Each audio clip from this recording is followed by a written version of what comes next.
여호수아서 8장 30절부터 35절 말씀입니다. 여호수아서 8장 30절부터 35절 말씀입니다.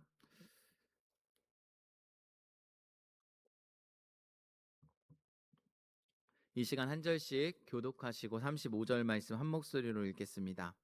한 절씩 교독하겠습니다. 그때 여호수아가 이스라엘의 하나님 여호와를 위하여 에발산에 한 제단을 쌓았으니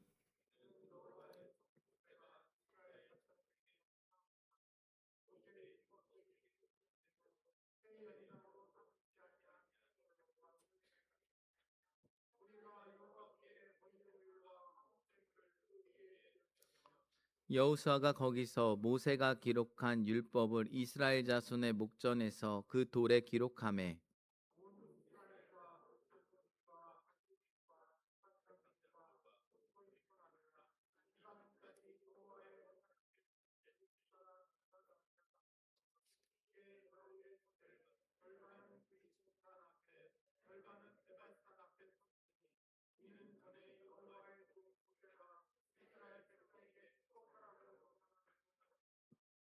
그 후에 여호수아가 율법책에 기록된 모든 것대로 축복과 저주하는 율법의 모든 말씀을 낭독하였으니 모세가 명령한 것은 여호수아가 이스라엘 온 회중과 여자들과 아이와 그들 중에 동행하는 거류민들 앞에서 낭독하지 아니하는 말이 하나도 없었더라. 아멘. 오늘 또 이제 우리가 찬양 예배 시간 이 시간 모이게 되었는데 오늘의 말씀의 제목을 이렇게 정해봤습니다. 우리 다 같이 한 목소리로 읽겠습니다. 예배가 살아야 영원히 삽니다. 아멘. 여러분 우리의 삶이 우리의 영혼이 사는 길은 여러분 우리의 삶에 예배가 살아나야 하는 줄 믿습니다. 삶이 뭔가 다 꼬인 것 같고 어디에서부터 우리의 삶을 풀어야 할지 모를 때 우리 믿는 사람들은 가장 먼저 점검해야 할 것이 우리의 예배예요.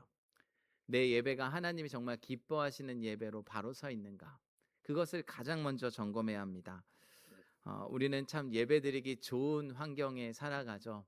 저도 저기 맨 뒤에 있는 자리에 앉아서 함께 찬양했는데 참 화면도 크고 참 방송팀 매번마다 자막을 넣었을 때 저렇게 어떻게 저런 영상을 또 찾으셔서 저런 데 자막을 넣으실까? 그 수고도 너무나도 감사하고 이 조명도 참 바뀌는 색이 너무 아름답더라고요. 너무 좋은 환경인 것 같습니다. 음향도 좋고. 근데 여러분 입당 전 한번 생각해 보실까요? 입당 전에 여러분 벌써 계단에 올라가실 일부터 생각나시죠?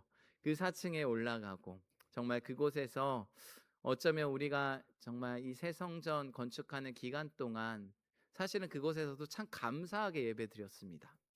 지금의 환경과 보면 다시 그쪽 가서 예배를 드려야 하나 엄두가 안 나는 우리의 마음. 엘리베이터 또 얼마나 쾌적합니까? 시원하고 거기는 공기 순환도 안 되고 답답함도 있었는데 이런 것들을 우리가 생각해 보면 참 우리가 좋은 환경 속에서 예배를 드리는구나 생각해 보게 됩니다. 여러분 우리가 좋은 환경 속에서 하나님을 예배할 수 있다는 것은 참 감사한 일입니다. 근데 동시에 우리가 경계할 것이 있습니다.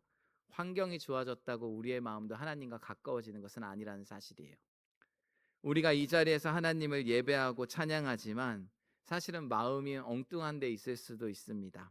우리의 입술은 찬양하고 있는데 우리의 영혼은 하나님을 향해 갈망함이 사라졌을 수도 있습니다. 말씀을 듣고 있지만 여전히 내 삶은 하나님의 말씀에 의해 움직여지는 것이 아니라 내 생각과 내 기준과 내 판단대로 우리들이 결정하고 움직여질 수 있습니다. 그래서 사실 오늘 본문 말씀은 우리에게 아주 근본적인 질문을 하는 말씀이에요. 너는 왜 예배하느냐? 이것을 찾는 말씀입니다. 오늘 우리가 읽은 이 본문 말씀은요, 아이성 전투 이후의 이제 장면입니다. 이스라엘 백성들은 여리고성에서 승리했지만 어떻게 보면 여리고성보다 작은 성이었죠. 이 아이성. 아이성을 함락시키기에는 실패했습니다. 그 이유가 있었죠. 누구의 죄악 때문이었죠? 아간의 죄악 때문이었어요. 이 아간의 죄악으로 인해서 그 아간의 죄악으로 아이성을 함락시키는 것은 실패합니다. 근데 하나님께서는 이 백성들을 그냥 내버려 두시지 않았어요. 이 백성들을 끝까지 사랑하시고 그 사랑의 방법이 무엇입니까? 죄를 드러나게 하는 거였어요. 여러분 우리는 하나님이 사랑하시면 좀 나의 부끄러운 것들은 좀 감춰주시고 좀 없었던 일들로 해주시고 이러면 얼마나 좋겠습니까? 근데 하나님은 우리를 사랑하는 방법이 우리의 죄를 드러나게 하는 거예요.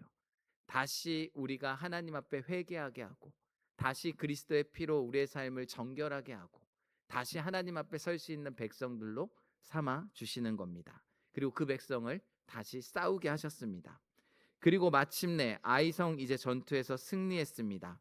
그리고 그 승리한 이후에 오늘 이스라엘 백성들이 한 일을 기록하는 거예요. 이스라엘 백성들이 전쟁에서 승리했다면 적군의 전리품들을 취할 수 있죠. 그 전리품을 취하는 것에만 머물지 않고 그들이 가장 먼저 한 일이 무엇인가? 그게 바로 하나님을 예배하는 일이었습니다. 그래서 30절 말씀에 이렇게 기록합니다. 우리 30절 말씀 한 목소리를 읽겠습니다. 그때 여호수아가 이스라엘의 하나님 여호와를 위하여 에발산에 한 제단을 쌓았으니. 여러분이 어떠한 큰 전쟁에서 승리했다면 여러분 그 승리의 기쁨을 누려야죠. 적군이 가지고 있었던 전리품 다 취할 수 있죠. 그러나 이스라엘 백성들은 거기에 머물지 않고 가장 먼저 하나님 앞에 제단을 쌓고 예배를 드렸다라는 사실입니다. 우리가 오늘 말씀을 통해 우리가 왜 하나님 앞에 예배하는지 우리가 발견해야 할 세 가지 메시지가 있습니다. 그 첫 번째는 이겁니다. 한 목소리로 함께 읽겠습니다. 예배는 하나님께 돌아가는 자리입니다. 예배에 대한 수많은 정의들이 있어요. 뭐 신학자마다 아니면 예배학자마다 뭐 이 예배를 우리는 다양한 말로 정의할 수 있습니다. 그러나 저는 첫 번째로 예배는 하나님께 우리가 돌아가는 자리라고 말씀드리고 싶습니다. 이 아이성 전투에서 승리하고 그들은 이 승리의 결과보다 가장 먼저 기억한 것은 이 승리를 누가 주셨느냐, 이 승리의 주체를 기억했다라는 사실입니다. 이것은 뭐냐면 하나님 앞에 예배한다라는 것은 하나님, 이 싸움은 내 힘으로 이긴 것이 아닙니다. 우리가 이긴 것이 아닙니다. 누가 승리하셨습니까? 하나님께서 이기게 하셨습니다. 하나님의 승리입니다. 이것을 고백하는 거예요. 그리고 이것을 위해 제단을 쌓았습니다. 하나님 앞에 향기로운 예배를 드렸습니다. 그렇기 때문에 예배라는 것을 우리가 생각할 때 예배는 우리의 어떠한 목적을 얻기 위한 수단으로 하나님 앞에 드리는 것이 예배가 아닙니다. 예배는 피조물인 우리가 하나님이 누구인지를 명확하게 고백하는 것이 바로 예배입니다. 하나님은 우리의 창조주십니다. 하나님은 나의 죄를 위해 십자가에 못 박혀 돌아가신 구속주 되십니다. 나의 삶의, 나의 인생의 주인입니다. 이것을 고백하며 나아가는 것이 바로 예배라는 거예요. 창세기 1장 28절 말씀을 보면 이렇게 말씀합니다. 우리 다 같이 한 목소리로 읽겠습니다. 하나님이 그들에게 복을 주시며 하나님이 그들에게 이르시되 생육하고 번성하여 땅에 충만하라. 땅을 정복하라. 바다의 물고기와 하늘의 새와 땅에 움직이는 모든 생물을 다스리라 하시니라. 아멘. 우리가 잘 알고 있는 말씀이죠. 생육하고 번성하여 땅에 충만하라. 땅을 정복하라. 하나님께서 우리에게 창조하신 목적은 이 땅 가운데 어떻게 보면 다스리는 것, 이 땅에서 성공하고 생육하고 번성하는 것, 여러분 이것도 하나님께서 우리에게 주신 중요한 목적입니다. 그러나 더 중요한 것은 무엇이냐면 여러분 하나님의 형상으로 지음받은 우리가 땅에 뭐하라? 충만하라. 땅을 주님의 말씀으로 다스리며 살아가라. 이것은 바로 우리가 이 땅 가운데 하나님을 예배하고 하나님을 영화롭게 하는 삶을 살아가라는 명령이에요. 그러니까 우리에게 하나님께서 누릴 수 있는 수많은 복도 주셨지만 가장 중요한 것은 그것을 통해서 이 땅에 하나님의 영광이 가득한 것, 우리가 하나님을 예배하는 것, 여러분 이것이 바로 가장 중요한 삶이라는 겁니다. 저와 여러분이 하나님을 예배를 드리면서도 하나님 앞에 예배드리며 하나님 자체보다 내 원함을 혹시 하나님 앞에 구할 때가 많지는 않습니까? 나의 필요, 하나님, 내가 하나님 앞에 예배드립니다. 근데 주님 아시죠? 해결할 수 없는 나의 문제들이 있습니다. 하나님, 내가 지금까지 하나님 앞에 기도하고 있는 그 기도의 제목들이 있습니다. 주님 아시죠? 그리고 저도 정말 하나님께서 우리의 삶 가운데 주시는 형통한 신령한 복을 누리기 원합니다. 여러분, 이런 기도할 수 있죠.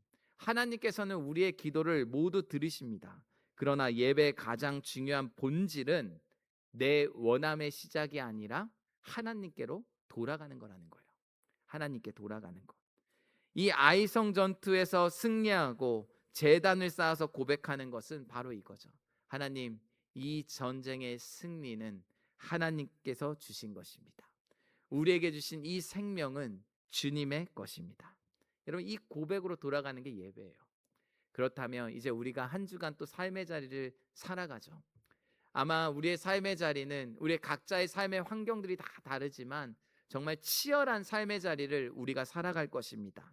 걱정이 우리의 마음을 빼앗아가기도 하고, 사람의 말이 정말 우리의 마음을 흔들어 놓기도 하고, 내 삶의 일의 이 무게가 정말 나의 삶을 짓누르기도 하고, 눈앞에 있는 문제가 우리의 마음을 빼앗기도 하고, 그러나 우리가 더 중요한 것은 문제를 더 크게 보고 하나님보다 더 크게 보는 우리의 삶을 여러분 항상 점검해야 한다는 거예요. 내 삶에 수많은 문제들이 있지만, 내 삶에 어려움들이 있지만, 그것보다 더 크신 하나님께로 돌아가는 것, 이것을 돌아가기 위해서 우리에게 필요한 것이 바로 예배라는 거예요. 예배는 하나님께 돌아가는 자리입니다. 흩어진 마음, 빼앗긴 마음들을 다시금 하나님 앞에 집중하는 것이 예배라는 겁니다. 그래서 오늘 주님의 말씀을 통해서 우리의 흩어졌던 마음들이 있다면 다시 한번 주님 앞에 돌이킬 수 있는 은혜가 있기를 예수님의 이름으로 축복합니다. 여러분, 이 두 번째 말씀입니다. 우리 다 같이 한 목소리로 함께 읽겠습니다. 예배는 말씀 앞에 서는 자리입니다. 여러분, 오늘 31절 말씀을 보면 이렇게 기록합니다. 함께 읽겠습니다. 이는 여호와의 종 모세가 이스라엘 자손에게 명령한 것과 모세의 율법책에 기록된 대로 새 연장으로 다듬지 아니한 새 돌로 만든 제단이라. 무리가 여호와께 번제물과 화목제물을 그 위에 드렸으며. 여러분, 31절 말씀을 보면 이에 여호와의 종 모세가 이스라엘 자손에게 명령한 것과 모세의 율법책에 기록된 대로, 즉 뭡니까? 마음대로 예배하지 않았다라는 거예요. 마음대로 예배드린 것이 아니라 내 감정과 내 분위기로 하나님 앞에 예배드리는 것이 아니라 기록된 하나님의 말씀, 이스라엘 자손에게 명령한 것, 모세의 율법책에 기록된 대로 하나님 앞에 예배드렸다라는 겁니다. 그리고 34절 말씀을 보면 중요한 말씀이 있습니다. 함께 읽습니다. 그 후에 여호수아가 율법책에 기록된 모든 것대로 축복과 저주하는 율법의 모든 말씀을 낭독하였으니. 아멘. 예배의 중심에는 무엇이 있었습니까? 하나님의 말씀이 있었다라는 거예요. 그 후에 여호수아가 율법책에 기록된 모든 것대로 축복과 저주하는 율법의 모든 말씀을 낭독하였다. 즉 그 예배의 중심에는 하나님의 말씀이 있었다라는 겁니다. 자, 그러면 우리가 이 예배라는 것이 또 무엇인가? 우리가 예배를 드리면서 정말 하나님 앞에 위로도 얻고 힘을 얻을 수 있어요. 그러나 예배는 거기에서 그치면 안 돼요. 예배에 가장 필요한 것은 하나님의 말씀 앞에 우리의 삶을 세우는 거예요. 내가 그냥 이 자리에 힘들고 지쳤는데 찬양하면서 그냥 힘을 얻고 말씀을 들으면서 좀 회복됐네, 이게 아니라 하나님의 말씀이 나의 삶의 거울로 비치고 그 말씀의 기준으로 내가 새롭게 세워지는 거예요. 이게 바로 예배입니다. 여러분, 우리가 예배 가운데 다 은혜 받기 원하죠. 근데 참된 예배는 말씀 없이 오지 않아요.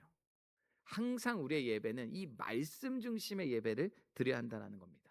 우리의 회복은요, 말씀 밖에서 이루어지지 않아요. 교회를 다녀도 말씀 없이 내 삶이 회복되기 원한다? 아니요. 그것은 여러분의 감정이 요동하는 거예요.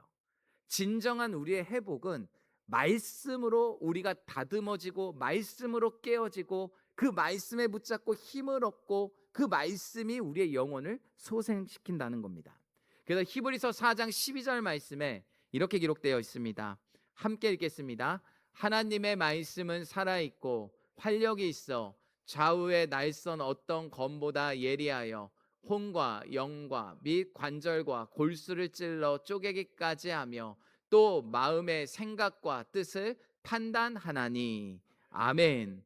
말씀이 살아있기 때문에, 하나님의 말씀이 살아있어 활력이 있어서 좌우의 날선 어떤 검보다 예리하기 때문에, 여러분 이 말씀을 통해서 우리를 찌르고, 이 말씀이 우리를 깨닫게 하고, 이 말씀이 우리의 삶을 낮추고 돌이키게 하고 살린다는 거예요. 이게 바로 하나님의 말씀입니다. 여러분 하나님의 말씀을 들으면서 사실은 우리 심령에 불편함을 경험하는 것이 정상입니다. 하나님의 말씀 때문에 우리의 심령이 때로는 말씀 앞에 찌그러져야 돼요. 이 찌그러져야만, 때로는 아프지만 그 말씀으로 인하여 우리가 살아나고 생명을 얻을 수 있는 길이기 때문입니다. 여러분 결국 하나님의 말씀 앞에 서게 되면 죽었던 우리의 심령이 살아나죠. 우리의 영이 깨어나죠. 우리의 양심도 여러분 살아납니다. 세상에 빼앗겼던 우리의 시선들이 다시금 하나님 앞에 고정되는 거예요. 그게 바로 하나님의 말씀입니다. 그러므로 우리가 예배를 드릴 때 하나님의 말씀은 내가 듣고 싶은 말씀만 내가 골라 듣는 것이 하나님의 말씀이 아니라는 거예요. 때로는 불편한 말씀일지라도 하나님의 말씀이 나의 심령을 살리는 말씀이라면 그 말씀 앞에 마주하고, 그 말씀이 나를 찌를 때 그 말씀 앞에, 하나님 앞에 회개할 수 있고, 그 말씀을 붙잡고 우리가 다시 돌이켜 생명을 얻은 자 같은, 여러분 그런 삶을 살아가는 것, 그것이 바로 하나님의 말씀의 능력이라는 것입니다. 결국 하나님의 말씀은 하나님이 우리를 다듬어 가시면서 하나님이 원하시는 길로 우리를 엎드리고 순종하게 하는 것, 그것이 바로 하나님의 말씀입니다. 그 35절 말씀에 이렇게 기록되어 있죠. 35절 말씀 한 목소리로 읽겠습니다. 모세가 명령한 것은 여호수아가 이스라엘 온 회중과 여자들과 아이와 그들 중에 동행하는 거류민들 앞에서 낭독하지 아니하는 말이 하나도 없었더라. 아멘. 여러분 여기 말씀을 보게 되면 회중 앞에 말씀을 들고 섰는데 지도자만 말씀을 들은 게 아니에요. 그죠? 이스라엘 온 회중, 여기에는 여자들과 아이들과 그 중에 동행한 거류민들까지 그 앞에서 낭독하지 아니한 말이 하나도 없더라. 즉 모두에게 무엇이 필요하다는 거죠? 하나님의 말씀이 필요하다라는 거예요. 아이부터 어른까지. 여러분 우리가 이 하나님의 말씀이 없으면 항상 우리가 원하는 길, 내 생각, 내 뜻, 내 판단으로 우리는 결정하며 살아가기 때문이에요. 이것이 우리의 죄악된 인간의 본성이죠. 그러나 하나님께서는 항상 우리에게 말씀합니다. 말씀을 붙잡고 말씀에 들은 대로 우리가 어떻게 하라? 행하라. 말씀을 주신 대로 우리가 순종하라.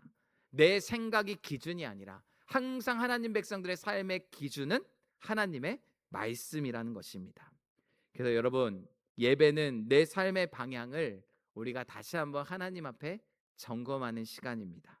그래서 여러분 이 시간 우리가 주님의 말씀 앞에 우리의 삶을 다시 한번 재정돈하는 은혜가 있기를 예수님의 이름으로 축복합니다.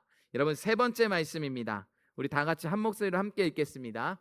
예배는 십자가 은혜로 서는 자리입니다. 참 오늘 본문에서 저는 이 말씀을 준비하면서 가장 깊이 보아야 할 장면이 바로 이 장면인 것 같아요. 여호수아가 제단을 쌓은 곳은 우리가 30절 말씀에 어느 산이라고 기록되어 있었죠? 에발산이라고 기록되어 있어요.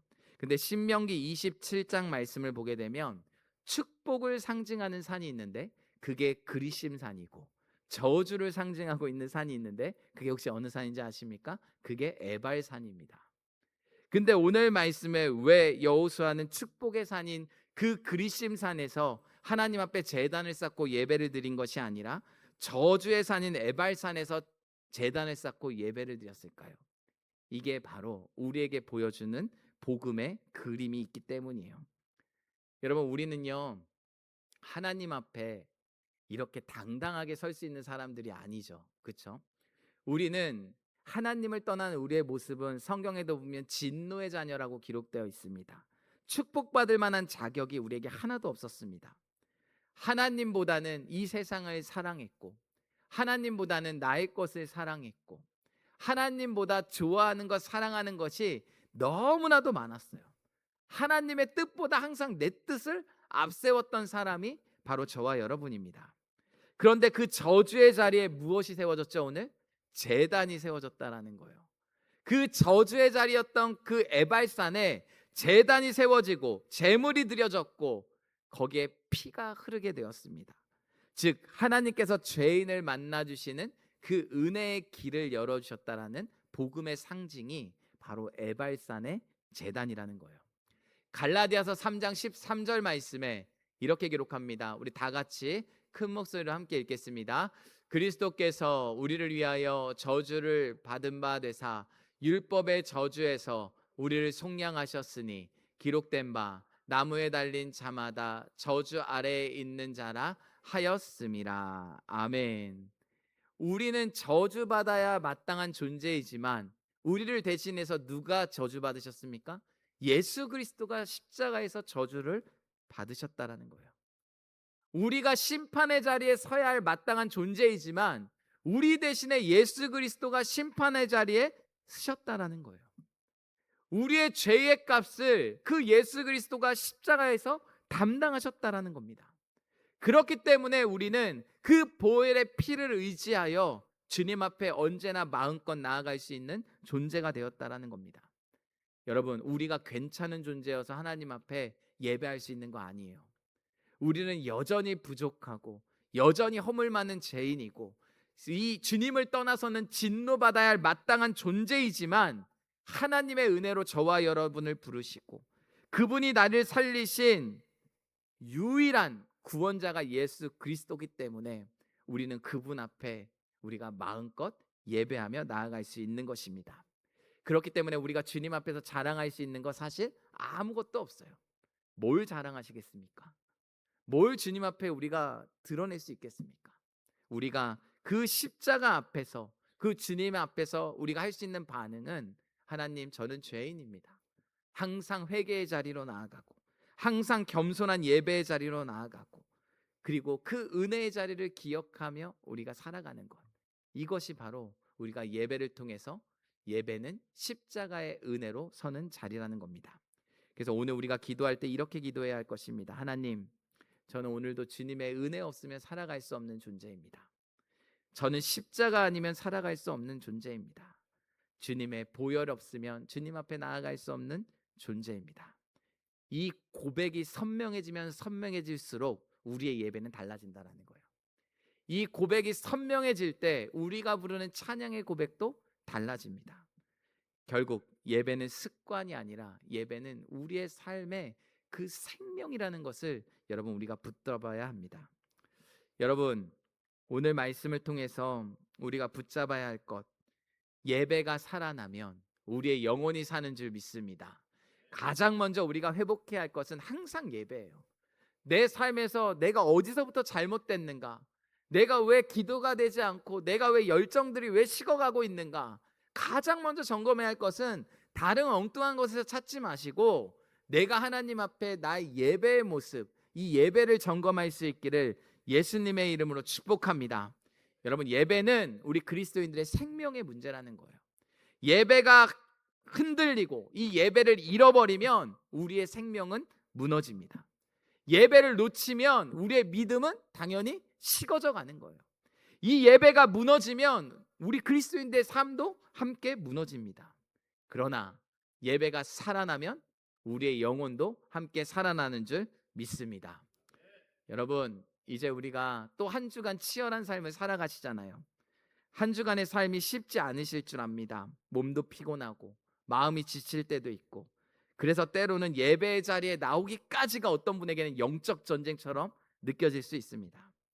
여러분, 그렇기 때문에 사실 우리는 더 하나님을 예배해야 돼요. 내 힘으로 살 수 없기 때문에 예배해야 합니다. 세상 속에서 내 영혼이 다시 숨쉬며 살아갈 수 있기 때문에 우리는 하나님을 예배해야 합니다. 그래서 우리의 예배가 정말 하나님이 기뻐하시는 우리의 영과 진리로 드리는 예배로 회복될 수 있기를 예수 그리스도의 이름으로 축복합니다. 여러분 오늘 말씀 붙잡고 우리 다 함께 또 일어나셔서 우리 마지막 찬양 불렀던 은혜 우리 함께 찬양 부르겠습니다.